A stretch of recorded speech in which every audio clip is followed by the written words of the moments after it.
See, Billy. Tara McCauley sits beside her 19-year-old daughter, Kiara. Unbeknownst to her, both of their lives are about to change forever. That's my house. Fucking crime scene. There's a deceased person in your garage. That's why it's a crime scene. There's a body in there? Yes. Stand up for me. Kiara is a deranged teenage killer. She just brutally killed her ex-girlfriend with a 3-foot-long sword. The body lies in her mother's home just feet away. But this discovery of a body would be just the start.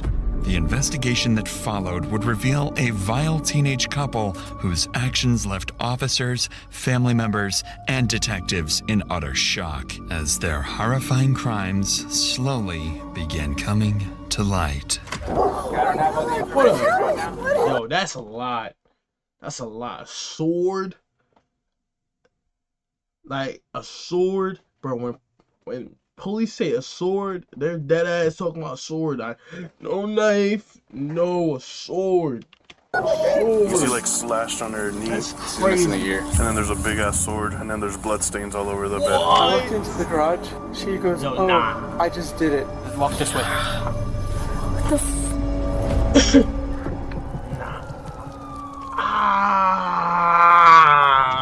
Too much. That's too much. That's too much. Yo. Hold up. The day begins when 911 dispatch receives a call from a distressed mother. She claims that her son, 22-year-old Isaac, has just witnessed his girlfriend, Kiara, decapitate a woman inside her own home. The call is unclear, and officers don't know whether the suspect is still on the scene or if they're planning to take more innocent lives. Within minutes, 5 officers arrive at the scene, prepared for the worst.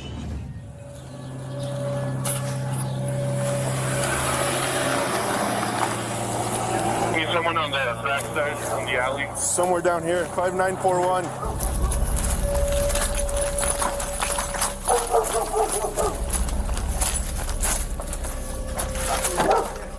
Huh? Who? Kick it in. Let's put on the door. Kick the door. I got you covered. Police department, let me see your hands. Back up. Back up. What's going on? Who called? What? So someone was getting killed in here. We're being told that the girlfriend's in the garage. That's where she Where's the garage? apparently killed the other 41. Officers get intel that the body is inside the home's garage, directly behind them. One team will clear the primary house, while the other prepares to make entry into the garage. Without any detailed information, the officers have to proceed with extreme caution. Police department. Think it goes around, maybe? Think it goes around.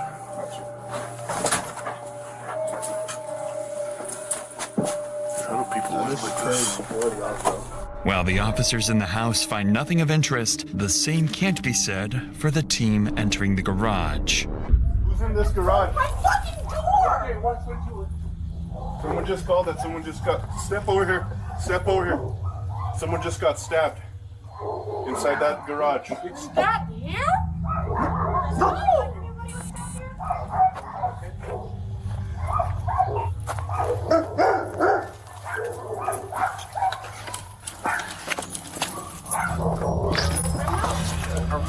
Yeah, we got one down, Santa Fe. What? Go back inside. Go back inside.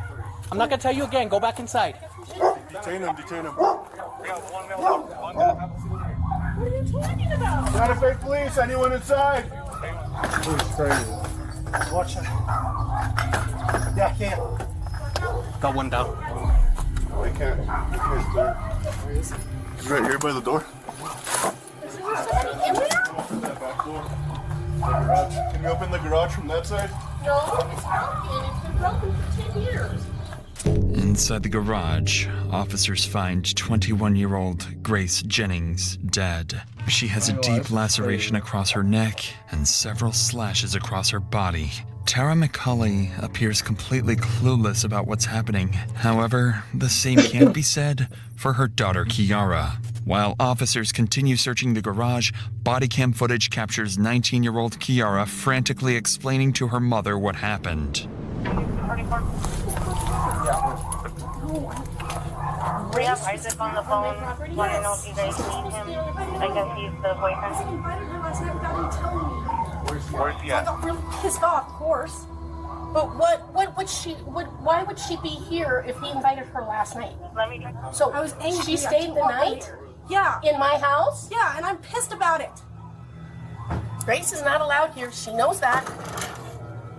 Who's Isaac's girlfriend? She is. You're Isaac's girlfriend? Yes. Okay. What are you to Isaac? Well, I'm kind of mother-in-law to be. That's crazy. This is your daughter? Yes, this is my daughter. Step out with me real quick. What's your name? Kiara? Grace Jennings is the ex-girlfriend of Kiara. After a violent breakup years prior, she was banned from the property permanently. According to Kiara, her current boyfriend, 22-year-old Isaac, had invited Grace to sleep over the previous night, all without Kiara's permission. She claims this pissed her off, revealing a small glimpse as to what happened on this twisted Thursday morning. Do me a favor, This is his girlfriend. Try on for me quick. Oh, can I get some shoes on or something? Not right now. We need 10 at this point, okay? Did you guys have a fight or something? Is there anybody else? Can she sit down so I can put her shoes on her feet? Who else? Is there a female that lives in here? Her and Isaac. Sorry. Negative. Oh. And Isaac went for a walk? Yeah. So he was going for a walk in the shower. But they were going to go on a walk. Isaac, in fact, did not go for a walk. Instead, he frantically ran to a friend's workplace after finding Grace's decapitated body, with Kiara reportedly giggling beside it. Clearly, something is very wrong. Worst of all, Kiara's mother, Tara, hasn't even realized there's a dead body in the garage, or that her own daughter is responsible.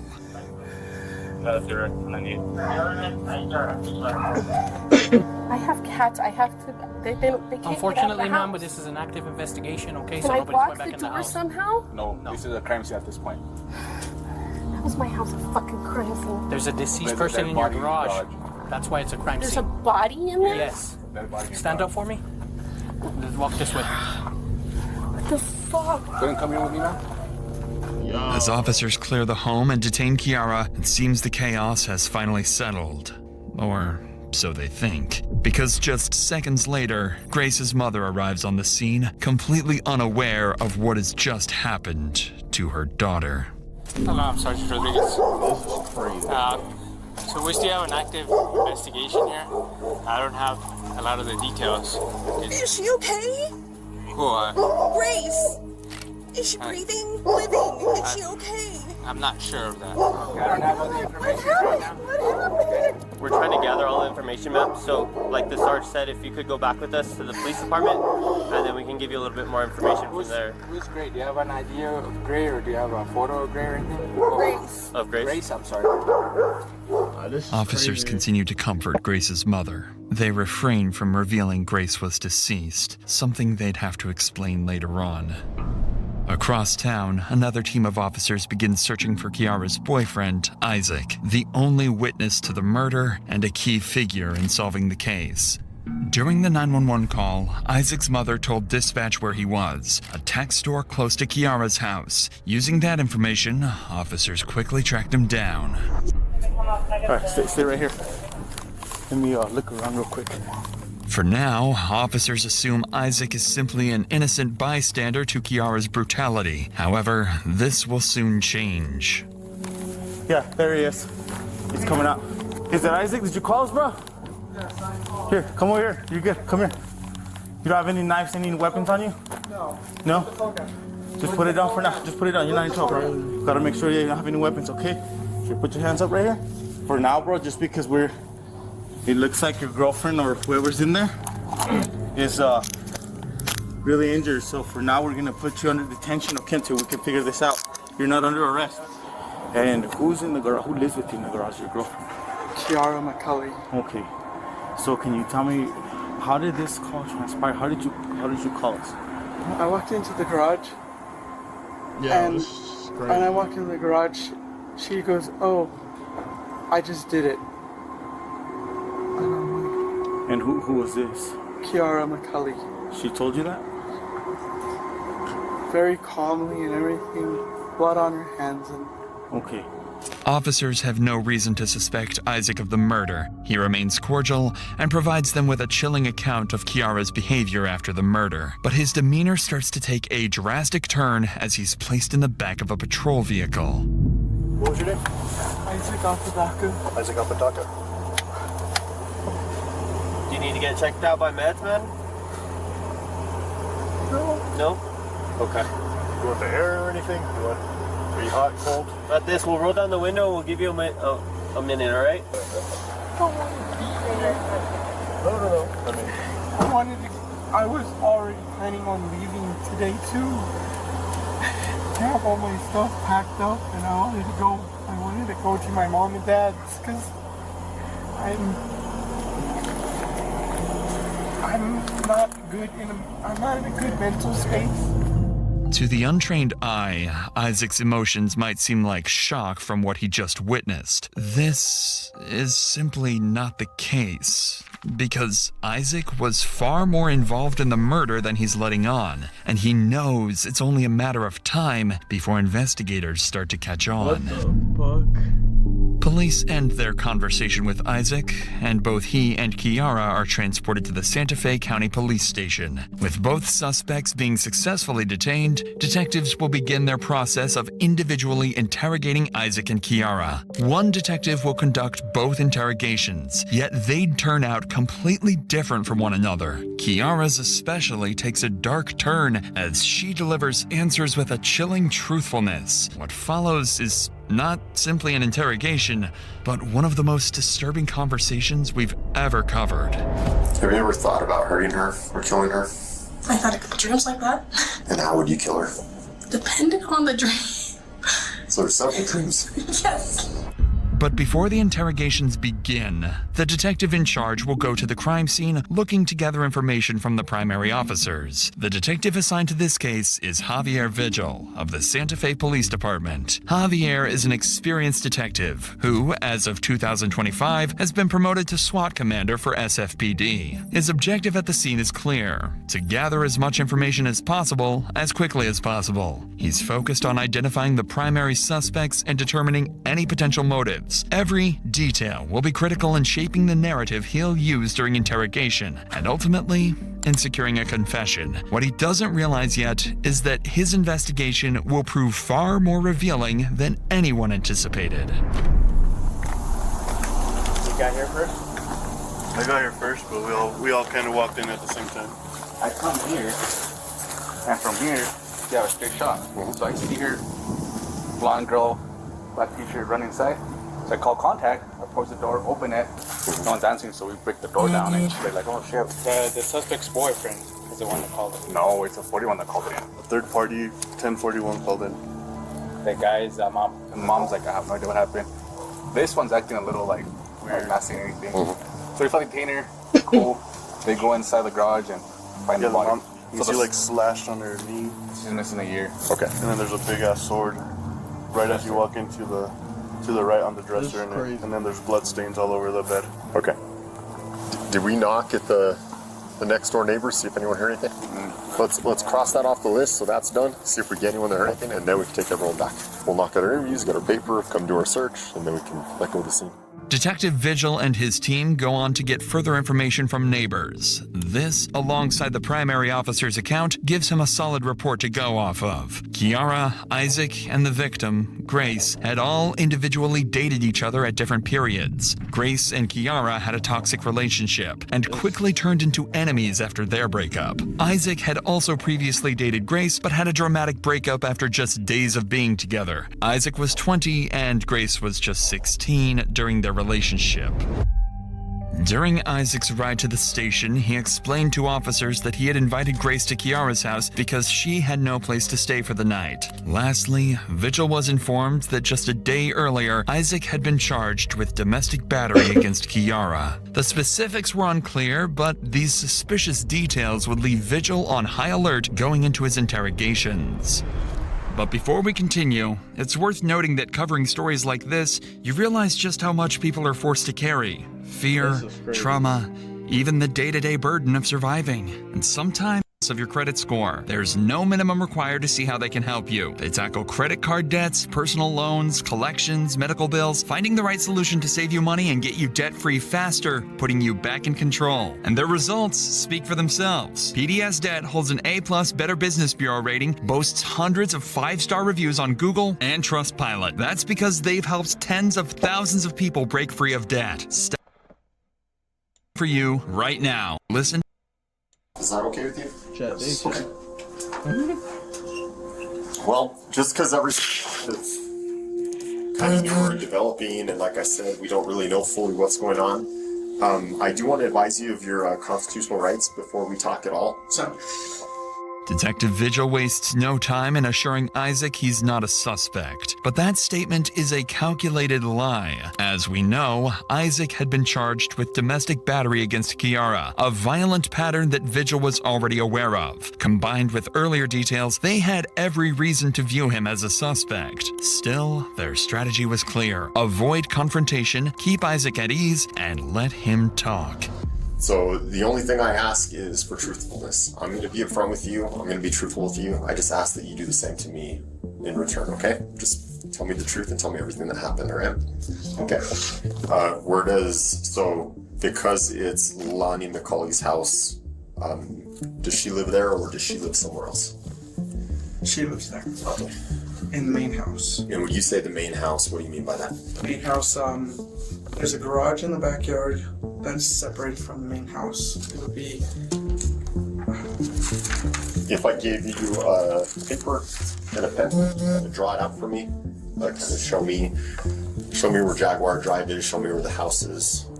The house sits in a quiet neighborhood on Jaguar Drive. Kiara and Isaac live in a makeshift room in the home's outdoor garage, while Kiara's mother stays in the main house. After mapping out the layout and where everything happened, the conversation shifts to the murder itself. This is when Isaac describes the chilling moment he found Grace's lifeless body in the garage. How long have you been living in the garage? A year and a half.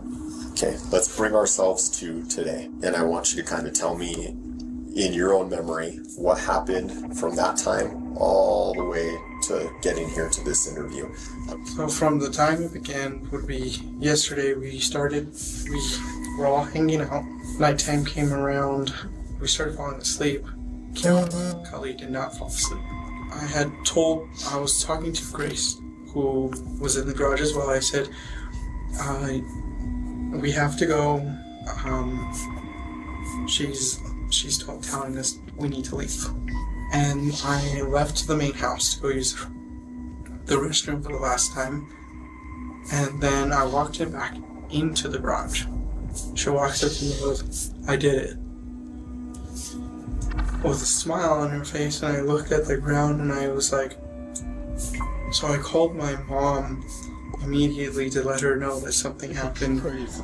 My mom proceeded to call 911. Really scared because I've witnessed... Sorry. It's okay. I've witnessed my friend getting shot.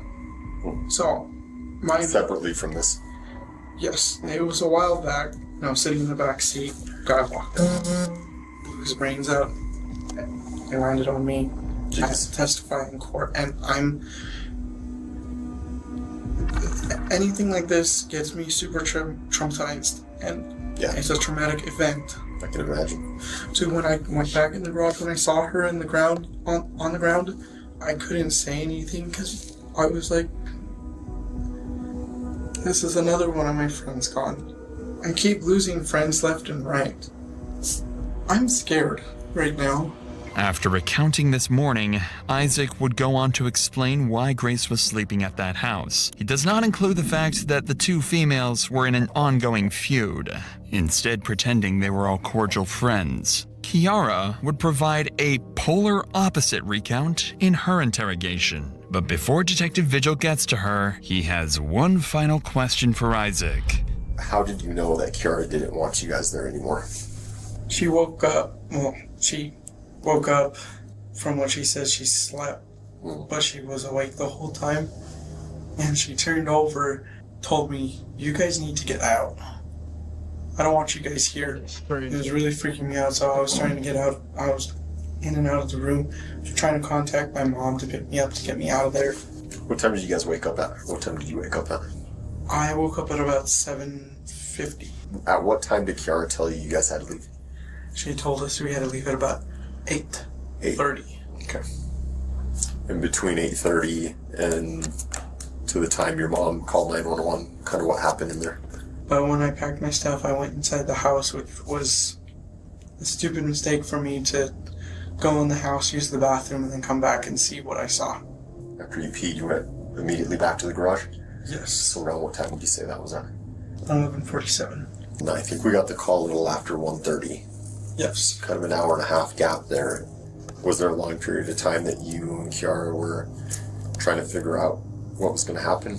There was a long period of time. It was when I was standing on the side of the garage. Friends he's lost, and how deeply this event has traumatized him. He likely believes he's convincing, that he's playing the role well, but what Isaac doesn't realize is how quickly things are about to turn against him.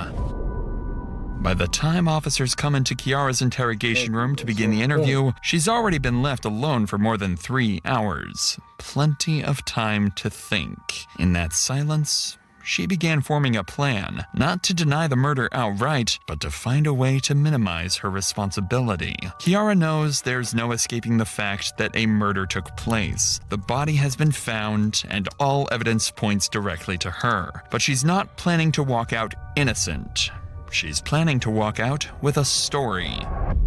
If she can act as though she's mentally unstable, there's a chance she'll be deemed not guilty by reason of insanity. This, in her eyes, is a much less severe outcome, which will get her back to the real world in no time. This is a common misconception. Legal insanity isn't about acting strange after arrest. It's about your mental state at the moment of the crime. Detectives record everything, and criminal psychologists are trained to spot rehearsed behavior and malingering. Even if a judge believes you are genuinely insane, you don't go home. You go to a locked forensic hospital with no fixed release date. If you aren't genuinely crippled by mental illness, the constant observation, enforced medication, and clinical evaluations become their own punishment.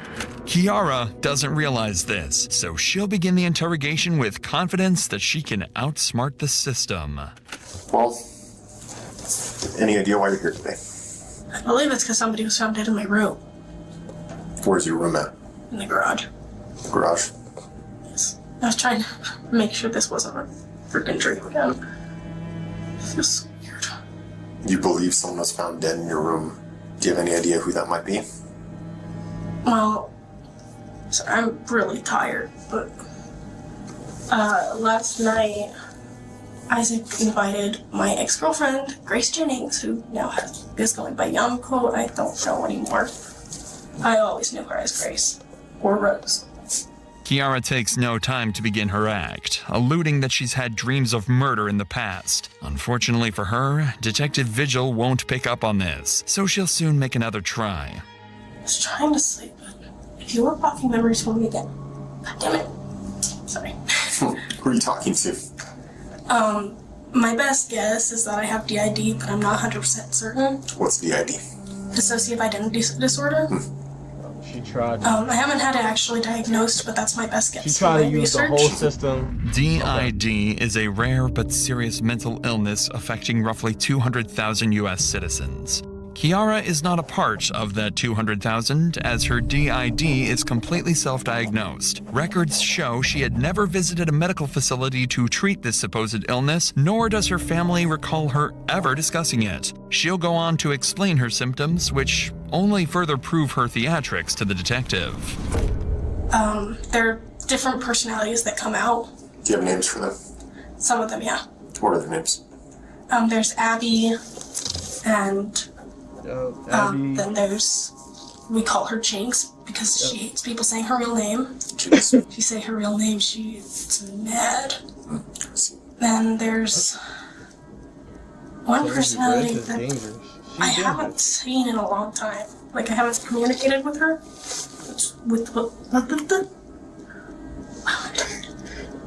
Her name was Jess. Any other personalities?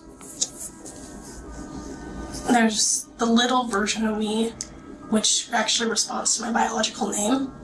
She responds to Kiara? Yeah. Yeah. What do you mean by that little version?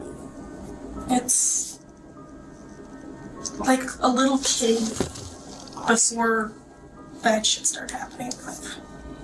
We reached out to a California-based psychiatric doctor to get his opinions on Kiara's illness. He explained that Kiara showed no evident changes in voice or personality switching during the interview, something that is extremely common with DID patients. Additionally, the descriptions of her different personalities were superficial and lacking in detail, mostly limited to generic labels rather than the rich and textured indistinctions that real DID patients involuntarily manifest. It makes sense why a professional would later deem her mentally fit to stand trial. What kind of bad stuff happened in your life? I've had a bad relationship with my mom. Reason why I never wanted to see Grace, but it pissed me off by bringing her to my house. Is she alive or dead? Grace? Yeah. You don't know? I'm not sure. What do you think? Well, I'm partially hopeful for her to be dead, but I'm also, like, confused. I'm, like... Why would you hope that she's dead? I'm still angry at her, but I also won't have hope that she'd be better, but it's like this frustrating emotion that I can't seem to pinpoint. Tell me about last night. What did you do last night? So, Isaac tells me that ratting on herself. Grace She's is 48. She's 48, gang. She over here ratting on herself, bro. Bro. without asking me if it's okay. Is it okay if she comes nobody over? Nobody believes you. So she's coming over. They start talking about phones and Marvel and stuff that I don't really understand as much. I started feeling frustrated because she wasn't listening to me at all. So she stayed in the garage? Yeah. And you slept in the garage, and so did Isaac? While she and Isaac were sleeping, I was just staring at the ceiling and trying to find a comfortable spot where I could actually fall asleep. Yeah. I woke up as I sat up around 9 or 10. Woke Isaac up. Next thing I remember is going to go take a shower. You remember there's anything a else? chunk missing. I don't understand. I'm confused. Like she really trying. Is your whole chunk of memory missing? Yeah.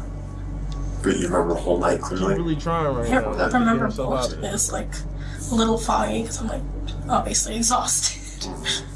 Kiara's conveniently timed memory lapse during the hours of Grace's murder strongly suggests she's the one responsible. It almost feels deliberate, as if she's subtly acknowledging her guilt while using the moment to reinforce the idea of her mental instability. She won't come right out and confess, but she'll make it obvious it was her, as long as her supposed illness is in the same sentence. Detective Vigil knows this is nonsense, but instead of challenging her, he leans into it, encouraging her to elaborate and reveal even more inconsistencies. Unaware of this strategy, Kiara walks right into his trap.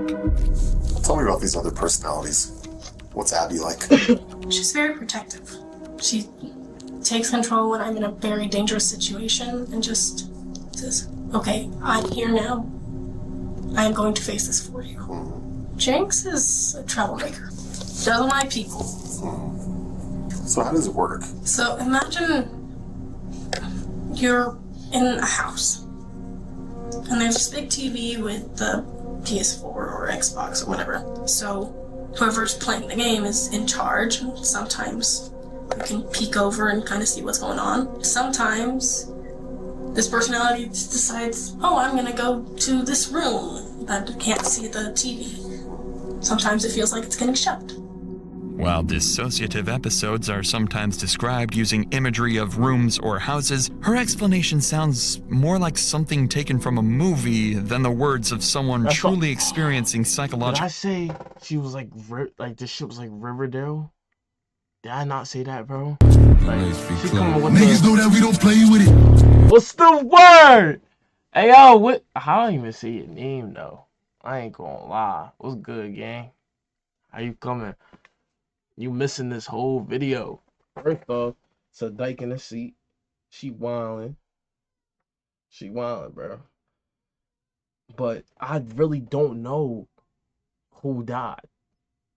Not who died. Like, we know who died, but like, I ain't gonna lie. We just don't know who killed her. For real. Yeah, send the link. Send the link. Send the link. I got you. Distress. Detective Visual recognizes I gotta this, finish but this video, sticks to though. his Send plan, the link, keeping her though. talking, gradually letting Kiara back you up. herself into a... Somebody got found dead in her room, and they don't know if she did it or the girlfriend did it, but this girl trying to act fake crazy for her charges won't be as bad, but she literally just walking herself right into life in prison. Like, literally, 48. Corner. So who was playing the game last night? I felt like I was in control for a little while, and then it just kept getting really foggy, like I was being thrown in a wall. Send the link, gang. You in control, meaning froggy, right? That's what we're talking to now, froggy. But before that, you remember everything? More or less, I'm just like, I felt a lot of anger. More so than Jinx has ever had, or Abby's ever had. And I don't remember Jess being like that. But she was also the one who was out more when she was with Grace. Kiara says her personality, Jess, had been out while with Grace. However, just minutes ago, she stated she hadn't seen Jess come out in years. Then there's one personality that I haven't seen in a long time. Her name was Jess. Unfortunately for Kiara, in the interrogation room, you can only lie for so long before things start to crumble. You said something interesting earlier. You said, you asked about Grace. You asked if she was okay, and you said that part of you would be okay if she was dead, right? If you can't, have you ever thought about hurting her or killing her? I've had a couple dreams like that. You had a couple dreams like that? Yeah. How'd those dreams go? They were mostly right after we broke up. And then sometimes I would kill her, sometimes I would kill her, sometimes it was just me screaming at her. And how would you kill her? Depending on the dream. So there's several dreams. Yes. How many? She's manifesting that shit. It's her. Murder. Carter. Carter. She's manifesting, gang. Talking about, yeah, I used to dream, laughing. She over there said knee slap. We talking about somebody dead right now, bro. It's just dead ass. You gotta watch out for people like this, bro. Lying with a straight face, bro. Dreams, if you could call that. Fucked up. So there's an organization that Isaac is in charge of. I probably shouldn't be saying this to a cat. Well, it's called Ghost. They're like an underground version of cops in a way, but a little more intense and deadly. Kiara's explanation of her disturbing dreams shine light on a core variable in her and Isaac's crimes: their idolization of violence. We've had to cut the next small portion of the interrogation out because Kiara discusses detailed dreams so grim they unfortunately wouldn't be allowed on YouTube. This chilling theme can be seen across Kiara's various social media profiles, all of which are still public to this day. Her constant posts showcase a fascination. We're not promoting her? We're not promoting her? What? Come on. There you go. That's crazy. What you mean she posting content on this shit? Even just a day before Grace's murder, Kiara would post several demonic videos to her TikTok. These dark fascinations are things most teenagers outgrow, but for Kiara, they became reality. She speaks of an underground group called Ghost, offering few details beyond its obsession with deadly violence. Whether she mentions it to support her insanity claim or to impress the detective is unclear, but the information is used. Ain't no way, boy. Ain't no way, boy.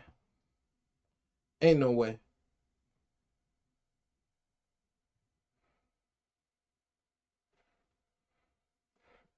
When you got that feeling of something being crazy or someone being crazy near you, bro, you're right. Don't ever doubt yourself. Don't ever doubt yourself. Because if you doubt yourself, you get put in these type of situations. And I hope my community stay far away from these type of people and stay far away from situations like this. Because this shit can happen to you if you say it's okay after telling yourself it's not. To the police. Detective Vigil presses further, hoping to draw out anything she's willing to give. Crazy, bro. I get rid of people who are words in charge of trafficking, in charge of anything that has to deal with hurting kids. He kept trying to tell me, just do it, and you're gonna just kill her. 32. Then you'll get ranked but up. I ain't gonna lie. Wanted from this interrogation, so he decides to end let's things. get to the point.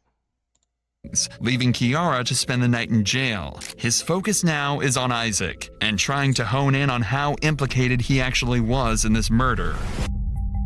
So before returning from his break, Vigil and his partner would devise a plan. Police confiscated his phone while being detained earlier that day. Traditionally, to gain access to the phone involves a multi-month process involving warrants and various subpoenas. However, if they can get Isaac to sign a consent form, they can gain access to his phone immediately and observe his reaction in real time as they read his messages. With this plan in mind, Detective Vigil, along with his partner, would return back to Isaac's interrogation room.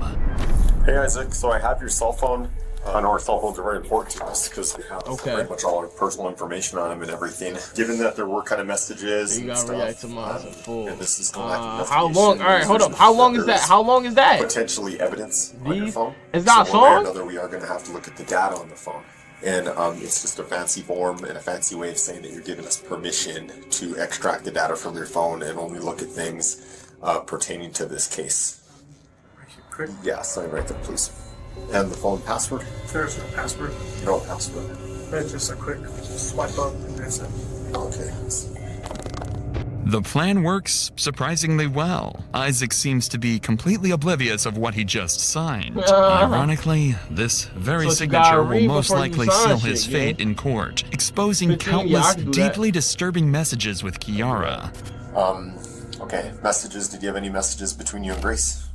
But on Instagram. Instagram, okay.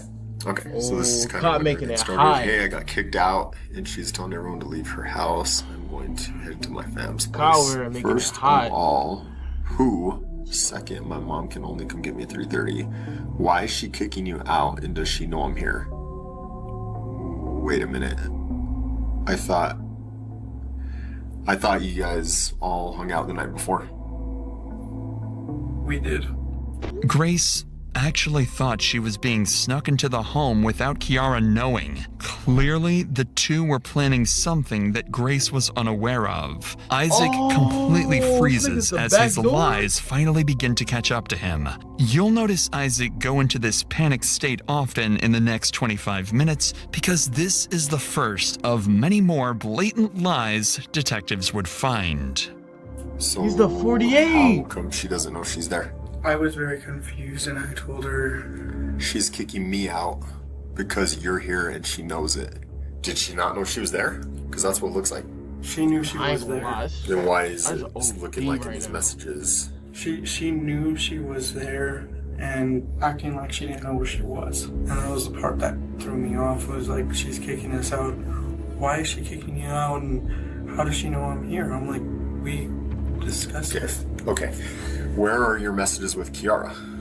They're gonna be in Messenger. Oh, okay. She says she is leaving at 3:30. What would you like me to do? Stab her? I don't know. I don't have the energy to do shit. I am fake getting thrown out. You're getting fake thrown out. Yes, that's usually how it happens. I get told to leave, and 5 days later, she asks me to come back. Uh-huh. Unless I ask your mom to give me a ride to Target and you do what is needed.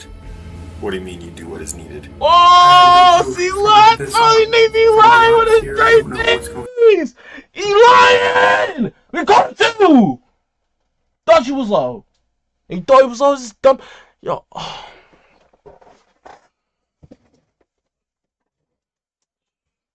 Gosh. I be having to chill, bro. You don't know Look what's how going on. he's really the These are smartest niggas and snake. From you? This is snake in the grass. I do have another cell phone. Oh, bullshit. Didn't tell you guys about, but it's still over there at the house. So you didn't send these messages?